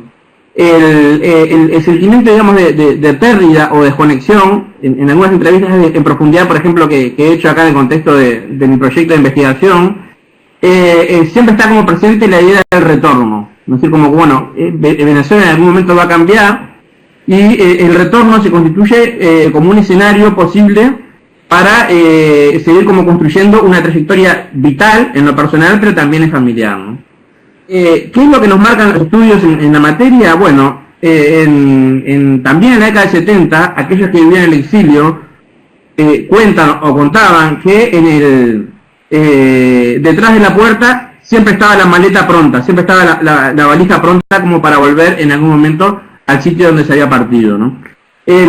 Empiezan a aparecer algunos gestos, sobre todo a partir de algunas muestras fotográficas, en donde empieza a haber como relatos de los desplazamientos, ¿no? Pero hasta ahora esos relatos tienen que ver con la intimidad o la vida cotidiana de quienes partieron. No hay todavía, por ejemplo, esta dimensión del éxodo venezolano, es un relato que se construye a partir de los medios de comunicación, pero no a partir de aquellos que lo viven. Es una cosa bien interesante. Es más, la mayor parte de los relatos que nosotros oímos, sentimos y vivimos, tiene que ver con una realidad venezolana en donde hay como muchos intereses, muchos actores en juego, y eso es lo que ha ido, digamos, construyendo la idea que nosotros tenemos de las problemáticas que viven los migrantes venezolanos. Ya, muy bien, gracias Javier. Hay una pregunta desde Costa Rica, que no sé si ya contestó Jacques en parte, pero la voy a hacer aquí en directo. Elena Badilla y Olga Hernández de Costa Rica nos pregunta: quisiéramos saber qué papel juegan los colegios profesionales en la regulación para el ejercicio profesional en el país receptor. ¿Y por qué en su país, en Costa Rica, nadie puede ejercer su profesión si no está incorporado al respectivo colegio? Desde el lado de Chile. Jacques, Carolina, Javier. Sí. La verdad es que los colegios, algunos colegios tienen mucho peso, otros tienen muy poco peso. No hay que estar inscrito para poder ejercer, pero lo que hemos visto es que el colegio médico ha incidido fuertemente en las políticas de convalidación de títulos en el área de la medicina. Ellos lograron establecer una ley, o sea, una prueba que solo la podía tomar la Universidad de Chile, que es la EUNACOM, que es una prueba que tienen que dar todos los médicos que quieren ejercer en el país en el servicio público. Y es una prueba con una tasa de reprobación altísima, y se le pide a todos los médicos, aunque tengan 30 años de experiencia laboral, la tienen que rendir igual. Y eso fue el Colegio Médico quien hizo todo el lobby necesario para poder implementarla. Ahora, quiero decir que Ecuador, que ahora ha estado con algunas revisiones, pero que es una muestra de cómo la política pública, la verdad, que puede incidir positivamente en la incorporación de profesionales. Con Ecuador fue un acuerdo que se hizo hace mucho tiempo, durante la dictadura, para convalidar automáticamente muchas profesiones liberales, ¿no? Y eso funciona, y es lo que permitió que muchísimos ecuatorianos del área de la salud pudieran incorporarse en el sector de salud en Chile, en el sector primario, etcétera, muy prontamente y muy buenamente, digamos. Y eso fue una política diseñada especialmente con Ecuador. O sea, funcionó ahí. Yo creo que, por supuesto, podría funcionar en muchos otros casos. Una lástima que no se repita con otros países.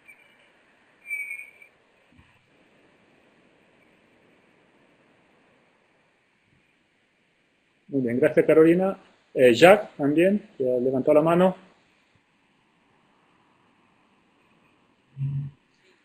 Quiero complementar lo que había dicho ya por texto, que en el caso de Ecuador no juegan un rol preponderante los colegios profesionales.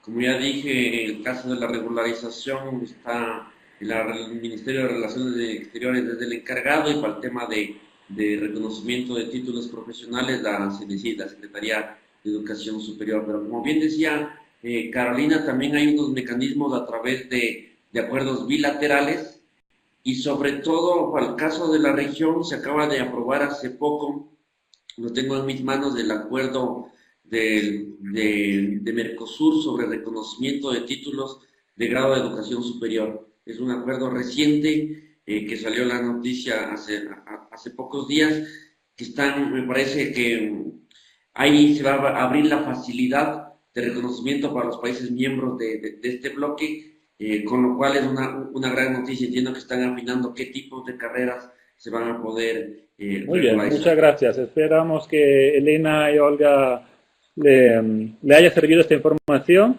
Sí, parece que sí, que le sirvió. Excelente. No, finalmente tal vez... Mira, Wolfgang, que es sí, no, brevemente, también para Elena y Olga, en el caso de Uruguay no hay,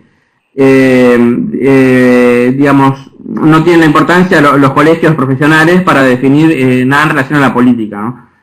Que es diferente en el caso, por ejemplo, sí de España, ¿no? Donde los colegios sí tienen una gran incidencia.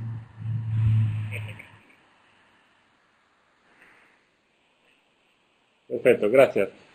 Wolfgang, uno de los investigadores del equipo de Viena, del Instituto de Innovación Social de Viena, que participa en este proyecto europeo y uno de los organizadores de esta videoconferencia, tiene esta pregunta. ¿Cómo ven los desarrollos que han descrito, por ejemplo, cambios de una perspectiva humanitaria a una perspectiva de seguridad en Venezuela, o más bien dicho, en América del Sur, en vinculación con el discurso de Europa? Porque aquí, en Europa, sufrimos los mismos cambios en los últimos años y ahora nos enfrentamos a un ascenso de partidos y políticas xenófobas. ¿Eso tiene algún rol en el discurso sobre Venezuela en América Latina y los estados del Caribe? Justo yo tenía algo en la cabeza en la misma línea. Claro, los movimientos, los partidos políticos de derecha y quizá de extrema derecha, tanto en la Unión Europea como en América Latina, y también en otras partes del mundo, como bien sabemos, ¿cómo pensáis que va a influir en estas dinámicas geopolíticas? ¿Cómo se puede configurar a nivel institucional? Y también, aprovechando de vuestra experiencia como investigadores, como académicos, ¿cómo es posible crear una defensa? ¿Cómo es posible crear una estructura para que podamos amortiguar estos discursos xenófobos que estamos enfrentándonos como casi cada día? Bueno, dale. Yo creo que hay una suerte de convergencia en América Latina, en Europa y en Estados Unidos. Hay un discurso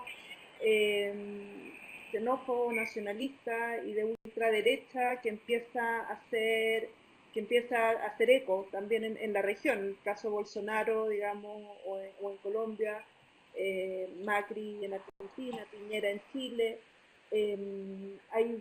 Se empiezan a imitar muchos de las medidas que se toman, y lo que me parece muy grave, claro, cuando el presidente de Estados Unidos aparece con un discurso xenófobo, lo legitima ese discurso de una manera mucho más rápida y global, ¿no? Entonces, los gobiernos de derecha en la región se sienten más avalados y con más fuerza para entonces salir con este tipo de discursos.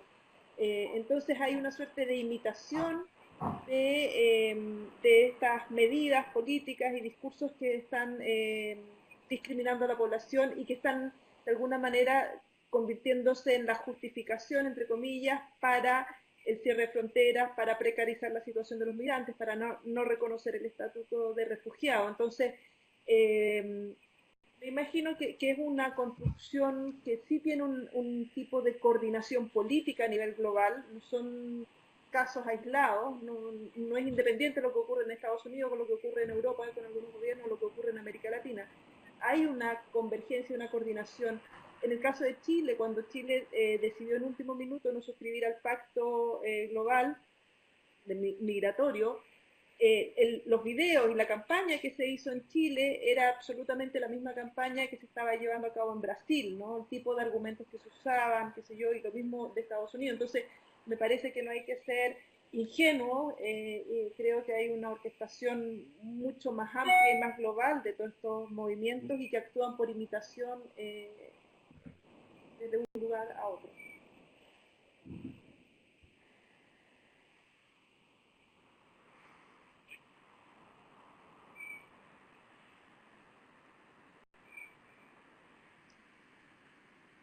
Bueno, complementando, comparto plenamente lo que señala Caro.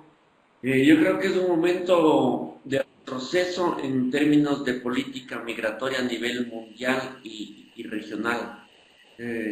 Siento que este discurso de la migración con enfoque de derechos quedó más en retórica que en una concreción real a nivel global. Y este avance que sí hubo en muchos países de América del Sur, como señalaba Carolina, desde la ley argentina de inicios del siglo hasta las últimas, como fueron las de Brasil y Ecuador en el 2017, vemos que se incorpora este enfoque de derechos en la política migratoria, pero que no termina de aterrizar en ejercicios y buenas prácticas con los inmigrantes. Y sí está ligado a la llegada al poder de gobiernos que ven con malos ojos el tema de la inmigración, al menos en el caso europeo de algunos países de Italia. Simone, tú conoces bien el papel del ministro del Interior, Silvani, de Hungría, en fin, podemos pasar revista por varios países. Ya dijo también el papel del propio Bush en Estados Unidos, lo que implicó Brexit también en su momento cuando dio inicio a todo este viraje, y acá en nuestra región, Argentina, Brasil, Chile, que nunca salió del enfoque, seguimos teniendo la ley del 75 en dicho país, en Ecuador, que les digo que se avanzó a nivel normativo, pero a nivel de decretos están vulnerando los derechos. Entonces yo siento que hay un fuerte retroceso de todo lo que se avanzó, al menos incluso en una retórica y en postulados a nivel multilateral. Si uno lee las declaraciones de la Conferencia Suramericana, por ejemplo, en nuestra región, tiene un fuerte componente de derechos y desarrollo que se está perdiendo en este momento y que pone en mucha mayor vulnerabilidad a los migrantes. Yo creo que es tan preocupante el caso venezolano porque ni siquiera estamos permitiendo facilidades para la migración intrarregional. No estamos hablando de que llegan sirios, bueno, llegaron algunos pocos a la región, pero hablamos de la facilidad de movilidad al interior de nuestro bloque, como pasa en la Unión Europea. Incluso eso se está retrocediendo. Es verdad. Sí. Sí, claro, por supuesto. Wolfgang, muy interesante tu pregunta. Comparto la perspectiva general tanto de Carolina como de Jacques. El tema de pasar un discurso, digamos, en donde la perspectiva de la seguridad se sobrepone, digamos, a otro tipo de perspectivas, ¿no? O humanitaria o sentadas en la democracia liberal. Obviamente va más allá, digamos, de la cuestión migratoria, ¿no? Es decir, la cuestión de la seguridad es parte, digamos, de un juego económico en donde fábricas de armamento, fábricas que producen software de seguridad, cámaras de videovigilancia, etcétera, se constituyen como un mercado muy activo, digamos, en donde mueven muchos millones de dólares, ¿no? Pero creo que, siendo como más finos en la respuesta, hay una dimensión que ha aparecido en nuestras sociedades que tiene que ver con la primero victimización y ahora criminalización de la pobreza, ¿no? O de ciertos colectivos, ¿no? En el caso de Uruguay, por ejemplo, hace 10 años, cuando 10-15 años se crea el Ministerio de Desarrollo Social, la sociedad veía con buenos ojos que el Estado desarrollara una política pública focalizada en aquellas familias, en aquellos sectores que más lo necesitaban. Hoy por hoy, esa perspectiva ha cambiado y hay como una atmósfera en donde, bueno, cada uno tiene lo que se merece. Por tanto, hay muchos ciudadanas y ciudadanos que no ven con buenos ojos el desarrollo de políticas públicas focalizadas. Y acá me parece que ese debilitamiento, digamos, de la construcción de la alteridad, sea migrante o no, es un problema que tenemos entre todos, ¿no? Y ese problema se traduce en el territorio material, pero también en el semiótico material. ¿Por qué? Porque nuestras ciudades en América Latina cada vez más aparecen con procesos de fragmentación y de desconocimiento de grandes sectores de la población, digamos, que empiezan como a construir una idea de frontera muy potente. Es decir, en el caso de Montevideo, hace muy poco tiempo empezaron a pasar enrejados, digamos, con este sistema como de alambre de púa que utilizan los destacamentos militares, que antes no lo había, ¿no? Entonces, este discurso y esta perspectiva de la seguridad no solo queda acotada al Estado, sino de manera cotidiana en la construcción de nuestros espacios materiales y simbólicos. Muy bien, muchísimas gracias. Otra pregunta entre los participantes. Si nadie se motiva, yo tengo una. Bueno, Wolf está escribiendo, que le gusta la respuesta. Tengo una pregunta que es un poco también uno de los objetivos de nuestro proyecto europeo, ¿sí? Pensar un escenario futuro, un escenario hacia el futuro. Pensamos un horizonte del 2030, ¿sí? ¿Qué va a pasar en las políticas regionales latinoamericanas, también en perspectiva de todas las dinámicas geopolíticas mundiales? Es un ejercicio muy difícil. Nosotros hemos pasado mucho tiempo discutiendo estos nuevos escenarios futuros, pero acá si nosotros pensamos a lo que hace 10 años en América Latina y en la Unión Europea, digamos, otra perspectiva de lo que hubiera podido pasar, ¿sí? Solamente viendo un poco países como Brasil, ¿sí? O Argentina, incluso Ecuador, ¿sí? Entonces, ¿cómo es posible que estamos en la situación actual y dónde esa situación actual va a acabar en los próximos 10 años? Pensamos al 2030. Entonces, pensamos hacer este ejercicio también de ciencia ficción con diferentes temas que hemos tocado aquí. ¿Y cómo pensáis que va a ser eso? Sobre todo enfocado en el tema de la migración y también quizás en el tema también de Venezuela, ¿sí? Pensar un poco cuál va a ser el escenario futuro. ¿Quién quiere empezar? ¿Quién se quiere un poco arriesgar a ofrecer este nuevo escenario? Bueno, yo puedo decir algo.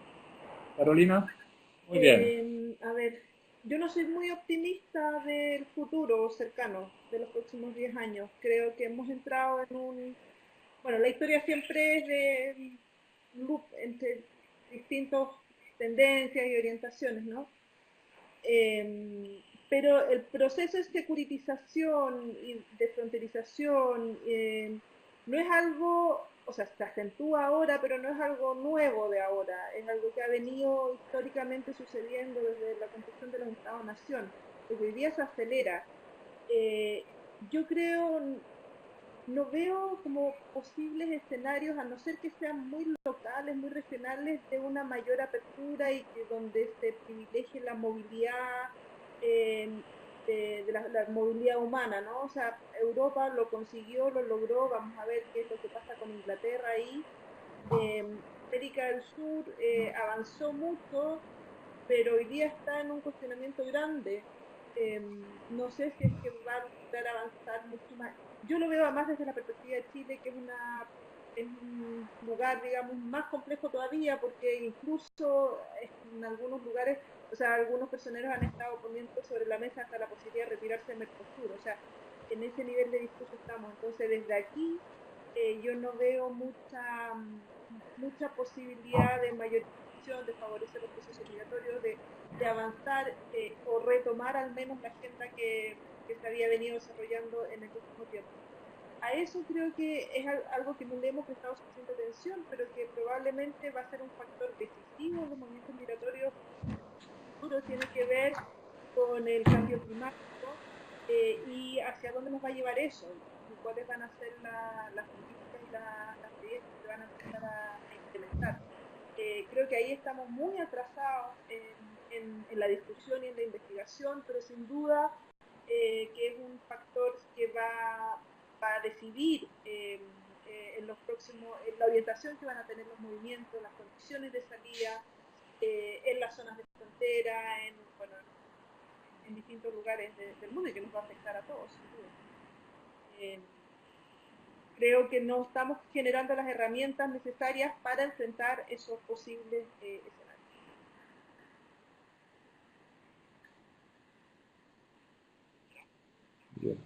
¿Se cortó de Caro? Bien. No lo escucho. Ahí, ya.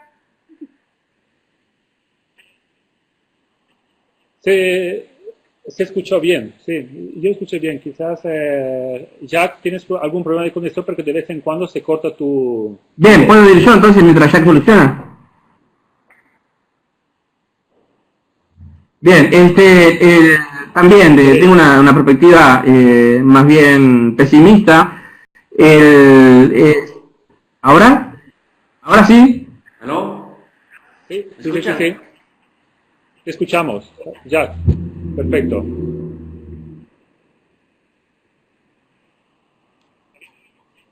Ah, no, porque pensé Bien, que sigue. decías de Jack. Continúa, Jack. A ver, yo lo que decía es, Nancy Fraser hablaba hace unos años atrás del fin del... Sí, sí, sí, Continúa, sí, sí. Simone. Continúa, Jack. Ya. Yo lo que decía es que Nancy Fraser señalaba hace poco tiempo atrás que estamos viviendo el fin del neoliberalismo con rostro humano, del fin del neoliberalismo con una cierta estado de protección, de estado de bienestar. Y por otro lado, se acabó ese periodo del neoliberalismo, y otros autores, por ejemplo, me gusta mucho la perspectiva de Eric Fazan, que habla del inicio de un neoliberalismo con rostro neofascista, ¿no? Y esta nueva etapa del neoliberalismo está impactando sobre todo a los estratos pobres y sobre todo a los migrantes que ahora es una problemática a nivel global, ¿no? Entonces yo comparto mucho estas tesis de Fazan, que ahí estamos entrando en una nueva etapa del neoliberalismo, un neoliberalismo más brutal, donde sus primeras víctimas, no las únicas, van a ser los migrantes, y que esto se empieza a traducir ya en estas políticas que hablábamos antes con enfoque de seguritización, pero de control duro y sólido, que va en retroceso de los enfoques de desarrollo, va en retroceso de los enfoques de derechos. Por ejemplo, a nivel de la región, un claro ejemplo de este retroceso es cómo se paró la discusión sobre este proyecto de ciudadanía suramericana, que les hablé brevemente en mi presentación. Una propuesta de ciudadanía suramericana que tuvo algún recorrido ya tanto en el seno de Mercosur, en el seno de la CAN, y que finalmente UNASUR lo recogió con fuerza entre el 2015 y 2016, que ha quedado prácticamente devastado. Como les dije, solo un país como Ecuador lo incorpora en su ley, y el resto de países vemos este reforzamiento del enfoque de control. Entonces, para mí, la perspectiva que señalaba Simone a 10 años es, en términos de política migratoria, mucho más restrictiva, mucho más controles, con un incremento de un discurso xenófobo. Lo preocupante es que este discurso xenófobo viene por parte de las propias autoridades máximas, ¿no? Los discursos de xenofobia de los presidentes, en el caso ecuatoriano, culpando a los venezolanos por el feminicidio, y allí tenemos otra serie de líderes, nos hablan de tiempos muy complicados y difíciles para las personas en movilidad. Lastimosamente. Sí, digamos, las sociedades hicieron ese ejercicio, digamos, de pensar a futuro. La última vez que yo recuerdo, al menos, fue un proyecto que incluía a varios estados y varias regiones, fue con los objetivos del milenio, que es un proyecto que lo inician en el año 2000 para llegar al 2015 con, bueno, menor pobreza, etcétera, etcétera, y fracasó, ¿no? Claramente, hoy por hoy, en el escenario no hay, digamos, ideas nuevas, no hay ideas, sobre todo, que se sitúen en el contexto, digamos, de la democracia liberal, y lo que aparece es una visión restauracionista, conservadora, de una manera de concebir la vida y la sociedad, ¿no? En ese contexto creo que el gran desafío, y ya que hacía mención a algún teórico, yo me voy a permitir recomendar la lectura de Nicholas Rawls, ¿no? Cuando habla, digamos, de la crisis de socialidad, ¿no? Y creo que en la dimensión de la producción de lo colectivo, la producción de lo común, de los bienes comunes, hay un escenario para justamente pararnos de manera alternativa a esta visión restauracionista y conservadora que habita en nuestra sociedad.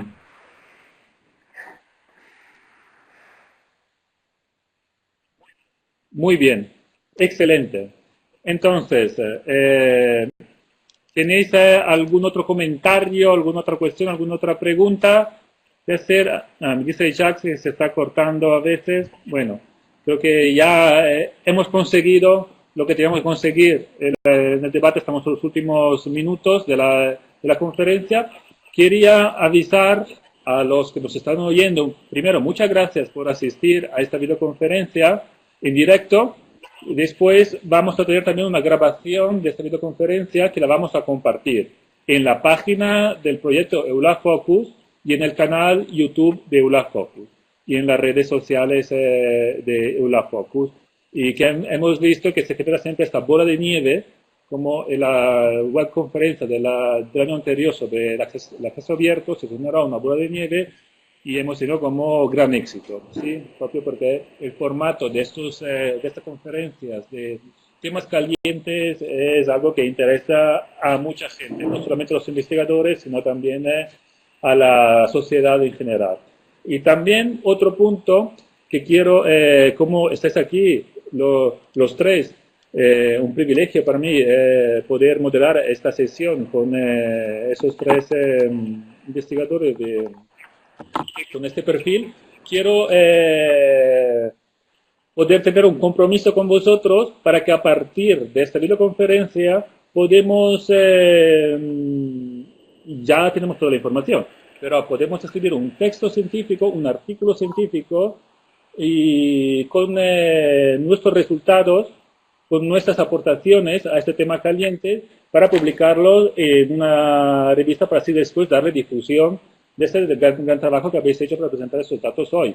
Sobre todo en función, en ese objetivo que os dije en la última fase, de construir futuros escenarios. Los futuros escenarios sirven para los que toman acciones políticas, los políticos, pero también la sociedad civil en general, para pensar en qué futuro vamos a vivir de aquí a los próximos 10 años. Entonces, este paper, este artículo científico que vamos a escribir, ya con nuestras aportaciones, ya gran parte ya se ha escrito, vamos a dar como unos lineamientos futuros desde diferentes perspectivas, desde diferentes posiciones, diferentes también posiciones geográficas. ¿Sí? Estamos Chile, Ecuador, Uruguay, España, ¿sí? Tenemos como diferentes contextos, pero enfocados en un único objetivo de esta migración, tanto venezolana como de altamente formados, de investigadores, todos temas que a nosotros nos tocan en primera persona, y así tenemos un buen producto de todo esto, que ya lo tenemos con esta conferencia. No sé si Wolfgang, Agustina y Jenny, que están con el nombre de Stephanie, quieren aportar algo, quieren decir algo. Pero yo la verdad que quiero agradecer a vosotros, a vosotras, por vuestra intervención, por dedicarnos vuestro tiempo. Y lástima que no podéis escuchar el aplauso de todos, pero seguramente tenemos aquí mucha gente satisfecha por este evento. Bueno, Wolfgang también escribe, Jenny también agradece de vuestras contribuciones.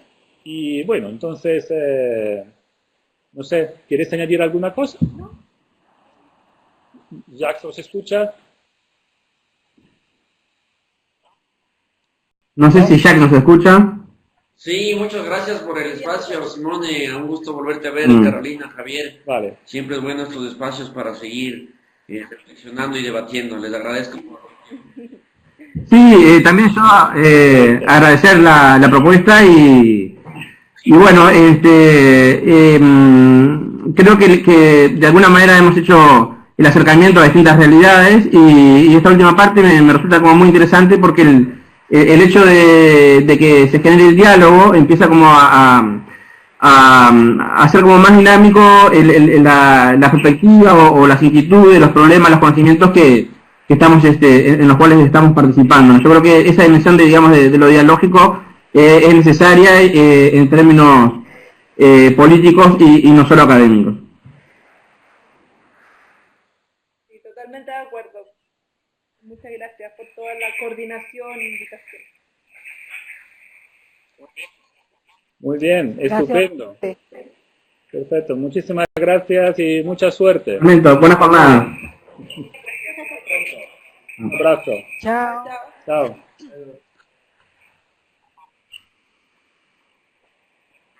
Chao.